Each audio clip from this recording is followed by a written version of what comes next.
इस साल में आप जो भी क्रिप्टो करेंसी में कमाने वाले हैं, जो भी आपके प्रॉफिट्स रहेंगे, उनको आपको दिखाना पड़ेगा, सब कुछ डिस्क्लोज करना पड़ेगा। आईटीआर जब आप फाइल करने वाले हैं, उसमें एक सेपरेट कॉलम बनने वाला है कि आपने क्रिप्टो में क्या-क्या अर्न किया है। अगर लॉस हुआ है, तो वो सेट ऑफ नहीं होने जा रहा। तो ये सब कुछ मैं डिस्कस करूंगा इस वीडियो में, हर एक चीज डिटेल में बताने जा रहा हूं। मैंने आपको कल प्रॉमिस किया था कि एक डिटेल वीडियो आएगी जिसमें आपको हर एक टैक्स के बारे में बताया जाएगा। तो वीडियो आपके लिए बहुत ही ज्यादा इंपॉर्टेंट होगा। इसी के साथ हम सीबीडीटी की बात करेंगे। तो ये कुछ डिटेल्स आई हैं सीबीडीटी की तरफ से, जो कि डायरेक्ट टैक्स को लेकर है। इसी के साथ जो रेवेन्यू सेक्रेटरी हैं तरुण बजाज, तो उन्होंने भी ये अपडेट दी है।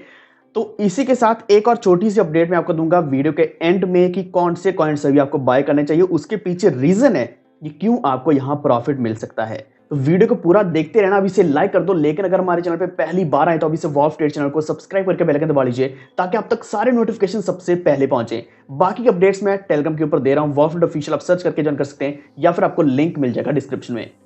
तो सबसे पहली चीज की बात कर लेता है अभी। तो एक्चुअल में क्या है कि जो सीबीडीटी है, यानी कि जो central board of direct taxes हैं, उन्होंने क्लियरली बता दिया है कि अगर आप अप्रैल से पहले भी इस साल के यानी कि 2022 में कुछ भी अर्निंग कर रहे हैं, तो उसके ऊपर भी टैक्स देना पड़ेगा। तो ये चीज क्लियर है। लेकिन टैक्स कब देना है? जो असेसमेंट ईयर होगा, असेसमेंट करने के लिए जो आप फाइल करने जा रहे हो, वो 2023-24 में करोगे।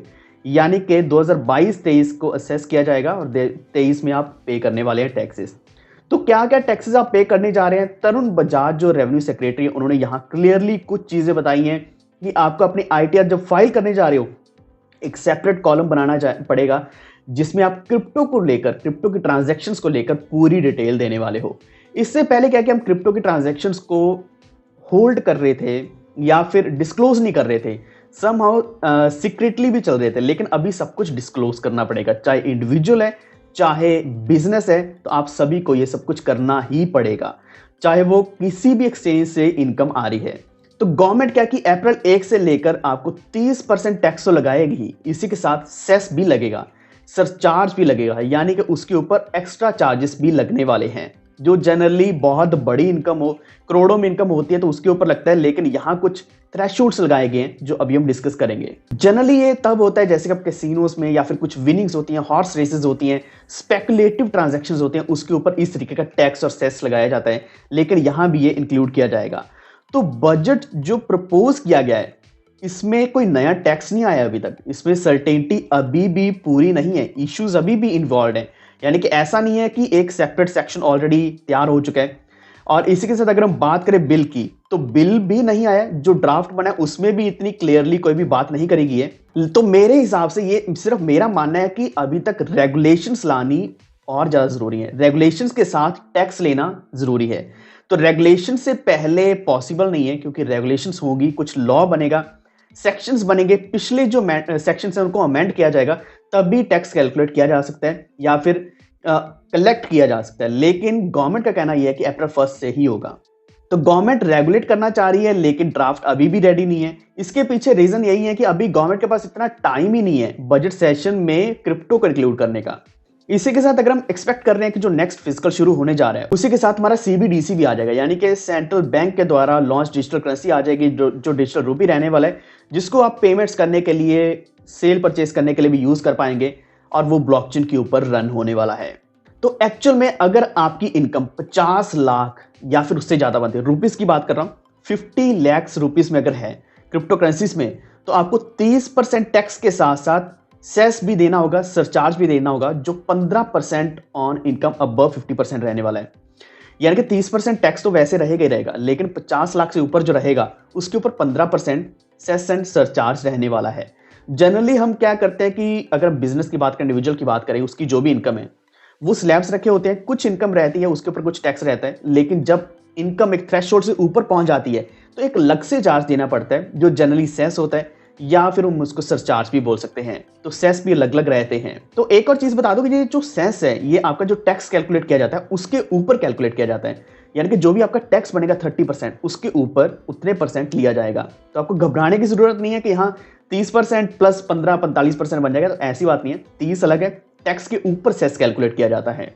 एक चीज यहां बिल्कुल क्लियर हो चुकी है, डिस्क्लोज तो करना ही पड़ेगा। आपके पास कितने बिटकॉइंस है, इथेरियम्स है, नीचे एक बार कमेंट करके जरूर बताना अगर आपके पास है तो ये आपको दिखाना पड़ेगा। अभी नहीं तो जब आप टैक्स फाइल करेंगे, आईटीआर फाइल करेंगे, तब भी आपको दिखाना पड़ेगा उसमें टैक्स अर्निंग क्या कर रही है, अर्निंग के बेसिस पर ही आप यहाँ टैक्स पे करेंगे, वरना गवर्नमेंट यहाँ इसके ऊपर कुछ ना कुछ पनिशमेंट्स भी लगाने वाली हैं, यहां तक कि रेट्स भी बहुत ज्यादा होगी आने वाले साल में। एक और जरूरी चीज जो प्रपोज करी गई है 2022-23 बजट में, जो अभी आया है, प्रपोज ही करेगी। एक चीज बता दूं कि अभी ये प्रपोज करेगी, शुरुआत नहीं करेगी। तो 1% टीडीएस आपकी पेमेंट्स के ऊपर जाएगा, यानी कि अगर आप वर्चुअल डिजिटल करेंसीज में पेमेंट्स करते हैं 10,000 से ज्यादा, 10,000 रुपीज की बात कर रहा हूं, 10,000 रुपए से ज्यादा करते हैं इस साल के अंदर, तो उसके ऊपर 1% टीडीएस भी रहने वाला है, यानी कि अभी ट्रांजैक्शन के ऊपर डिपेंड ये करता है। इसी के साथ ये चाहे वो वैसे पेमेंट है या फिर एक गिफ्ट है, तो रिसिपेंट भी इसको पे करेगा, तो टीडीएस रहने ही वाला है। तो टीडीएस की भी यहां एक थ्रेशोल्ड लिमिट लगाई गई है जो 50,000 रुपए की है। इससे पहले हमने क्रिप्टो के इनकम की बात करी थी, यहां टीडीएस की लिमिट लगाई गई, वो भी 50,000 ही है। तो इसके ऊपर चाहे आप इंडिविजुअल है, चाहे आप एक हिंदू अनडिवाइडेड फैमिली है, यानी कि एक बिजनेस है, तब भी आपको ये पे करना पड़ेगा। लेकिन एक चीज जो आप हमेशा बोलते हैं कि लॉस होगा तो गवर्नमेंट क्या हमें लॉस देगी, तो ऐसा नहीं है। लॉस तो क्या देना, यहां आप सेट ऑफ भी नहीं कर पाएंगे, आपकी डिडक्शंस भी आपको यहां कुछ भी नहीं मिलने वाली, आपका एक्सपेंडिचर क्या हो रहा है, अलाउंसेस भी आपको यहां नहीं मिलेंगे क्रिप्टो को लेकर। लेकिन जब बात आती है आपकी एक टोटल इनकम में से क्रिप्टो के इनकम को निकाल दें, बाकी की जो इनकम है वहां आप सेट ऑफ भी कर पाएंगे, अलाउंसेस भी रहेंगे, एंड वहां हर एक चीज इंक्लूड करी जाएगी, डिडक्शंस भी इंक्लूडेड रहेंगे। तो एक्चुअल में गवर्नमेंट का ये कहना है कि डिडक्शन क्यों नहीं अलाउ किया गया, क्योंकि ये क्रिप्टो करेंसीज जो भी हैं ये वर्चुअल डिजिटल एसेट्स हैं, ये सिर्फ एक टेक्नोलॉजी है। ये अगर वर्चुअल ना होते या फिर इसकी कोई इकोनॉमिक वैल्यू होती तो इसके ऊपर शायद डिडक्शंस भी आते। तो मैंने आपको पहले ही बोला था कि एकदम से रेगुलेशंस नहीं आ सकती, एकदम से यहां अमेंडमेंट्स नहीं लाई जा सकती, नया लॉ नहीं आ सकता, बहुत धीरे धीरे इस चीज को समझना पड़ेगा, तभी ये जाकर यहां डिडक्शंस भी आएंगे कुछ सालों के अंदर। तो एक डाउट सभी का है कि अभी जो बात करी जा रही है कि 1 अप्रैल से पहले बी टैक्स लेने की बात करी जा रही है, यानी कि अभी इस वक्त हम जो अर्न कर रहे हैं उसके ऊपर भी टैक्स लेंगे। तो क्या कहा गया कि अप्रैल 1 से पहले जो भी आपकी स्टेटमेंट रहने वाली है, बैंक स्टेटमेंट रहने वाली है या फिर इनकम की स्टेटमेंट रहने वाली है, तो जब आप आईटीआर फाइल करेंगे तो उसमें आपने डाल देना है, आपका जो भी असेसिंग ऑफिसर रहेगा वो असेसमेंट खुद कर लेगा कि क्या करना है या क्या नहीं करना। तो घबराने की जरूरत नहीं है, लेकिन टैक्स तो पे करना ही पड़ेगा।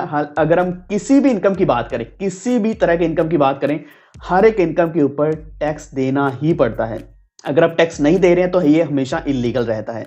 तो क्या आप टैक्स देने को तैयार हो या नहीं, नीचे कमेंट करके जरूर बताना। मैंने कोशिश करी है टीडीएस, टैक्स, सेस, सरचार्ज, हर एक चीज एक्सप्लेन करने की। तो बाकी अभी हम बढ़ते हैं एक और चीज के ऊपर। तो यहां मैंने एक चीज बताई थी पिछले वीडियो में कि यूएस के स्टॉक्स ऊपर बढ़े हैं तो बीटीसी का प्राइस भी ऊपर बढ़ गया, ये आप सभी ने देखा। एक और अपडेट मैंने अभी टेलीग्राम के ऊपर थोड़ी देर पहले ही डाली है कि जो क्रिप्टो का मार्केट कैप है 1.8 ट्रिलियन डॉलर को क्रॉस कर चुका है। इससे पहले ये 1.6 ट्रिलियन डॉलर के आसपास चल रहा था। तो जैसे यहाँ स्टॉक्स ऊपर बढ़ना शुरू हुए हैं, हमारी क्रिप्टो मार्केट भी ऊपर बढ़ना शुरू हो चुकी है, पोर्टफोलियोज थोड़े अच्छे दिखने शुरू हो चुके हैं।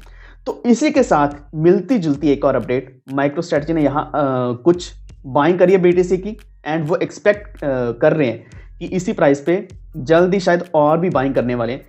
लेकिन मेन चीज यहां है कि मेटा का प्राइस नीचे गिरा है। हमने अभी बात करी कि जब स्टॉक्स ऊपर बढ़े तो प्राइस बढ़ा, लेकिन मेटा का प्राइस, जो फेसबुक का मेटा है, उसके प्राइसेस, शेयर्स के प्राइसेस जब नीचे गिरे हैं, तो यहां बड़े बड़े प्रोजेक्ट्स जैसे कि एएक्सेस, सैंड, माना, उनमें बहुत बड़ा लॉस हुआ है, क्योंकि मेटा ने 10 बिलियन का लॉस यहां झेला है। इसी के साथ जो मेटावर्स बेस्ड कॉइन्स हैं, जैसे कि हम टॉप कॉइन्स की बात करें, डिसेंट्रलाइज्ड है या फिर द सैंडबॉक्स है, एक्सी इन्फिनिटी है, इनमें भी एक डिक्रीज दिखा है।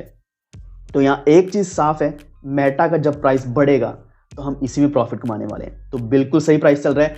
तो आपको जो कॉइन्स बताने थे वो यही है कि मेटावर्स कॉइन्स टॉप के खुद ही ले लो, जिसमें ऑलरेडी कई बार सजेस्ट कर चुका, जिसमें माना है, सैंड है, एएक्सेस है, एक्सी इन्फिनिटी। इसी के साथ आप गाला ले सकते हैं, इंजन कॉइन ले सकते हैं, CHR क्रोमिया ले सकते हैं। तो इस तरह के कॉइन्स को अगर आप होल्ड करते हैं, जैसे कि एमबॉक्स है, एलिस कॉइन है, तो आपको अच्छा प्रॉफिट मिलेगा। एक प्रॉपर लिस्ट में डालने वालों टेलीग्राम के ऊपर वॉल्फ ऑफिशियल आप सर्च करके ज्वाइन कर सकते हैं, या फिर आपको लिंक मिल जाएगा डिस्क्रिप्शन में। तो अगर आपको जानकारी अच्छी लगी है, वीडियो को लाइक एंड शेयर जरूर कर देना, और इसी के साथ हमारे चैनल वॉल्फ ट्रेड को सब्सक्राइब करके बेल आइकन दबा लीजिए, ताकि आप तक सारे नोटिफिकेशन सबसे पहले पहुंचे।